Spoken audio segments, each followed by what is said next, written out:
essa semana, quando eu estive lendo aí, eu até mencionei no programa Throat Speak, uma pesquisa que coloca o povo brasileiro entre os menos generosos do mundo.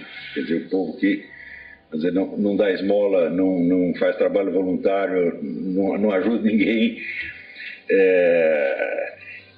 Isso mostra assim, que essa mesquinharia moral, ela tem um fundo de mesquinharia intelectual, mesquinharia mental, que é, vamos dizer, a concentração obsessiva da mente nos problemas de ordem prática, pragmática e imediata. Em geral, as pessoas não percebem, mas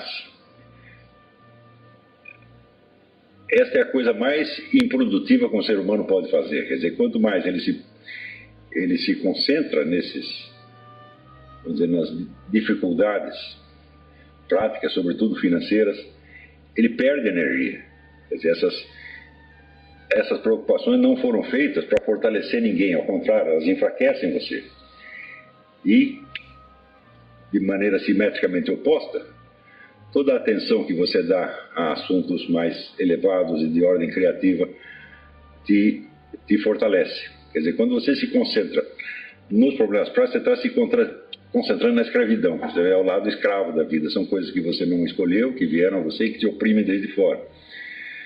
Mas, ao contrário, quando você volta a sua atenção, vamos dizer, para a religião, para a arte, para a alta cultura, filosofia, etc., etc., você está abrindo perspectivas, você está crescendo de alguma maneira, então você está aumentando o seu potencial de ação. Eu acho que ninguém no Brasil sabe isso. Quer dizer, por isso é que a gente vê,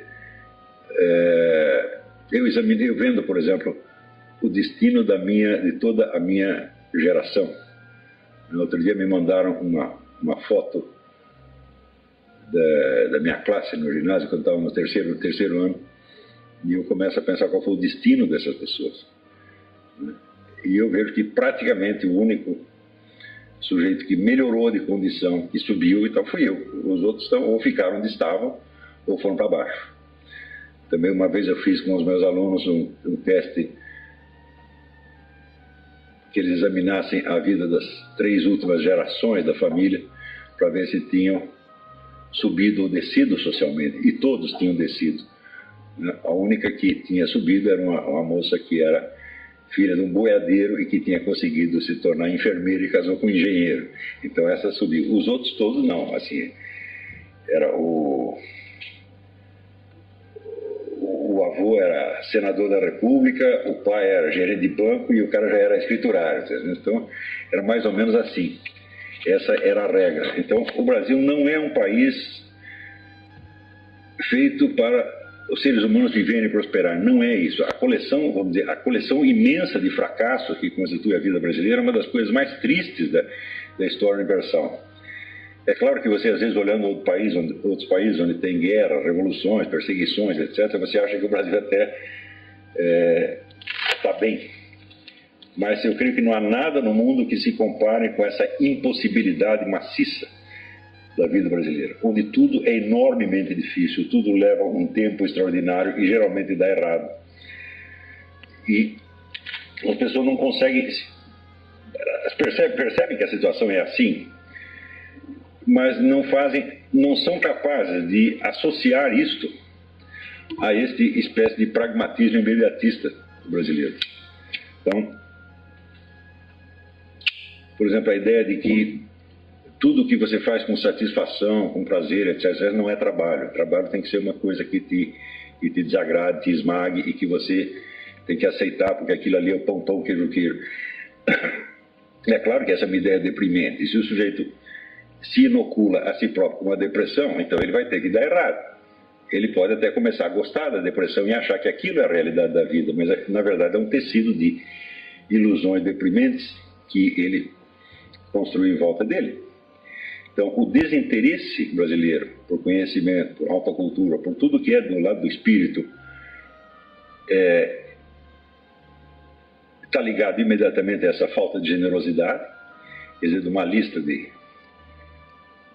dos povos mais generosos para os menos generosos, os 5 primeiros são anglo-saxônicos, né? Quer dizer, Canadá, Inglaterra, Estados Unidos, Nova Zelândia. Então, isso é uma tradição e não é coincidência que esses povos tenham obtido tanto sucesso. Então, isso aí tem muito que ver com, por um lado, com essa coração generoso do americano, do inglês em geral, e tem a ver, evidentemente, com o sucesso nas coisas práticas da vida. Ou seja, para você resolver um problema prático, nunca é questão de você prestar muita atenção nele. Jamais, jamais, jamais, porque são problemas que são simples. Eles requerem trabalho e esforço, mas não requerem um coeficiente de inteligência muito alto. Você não precisa prestar muita atenção.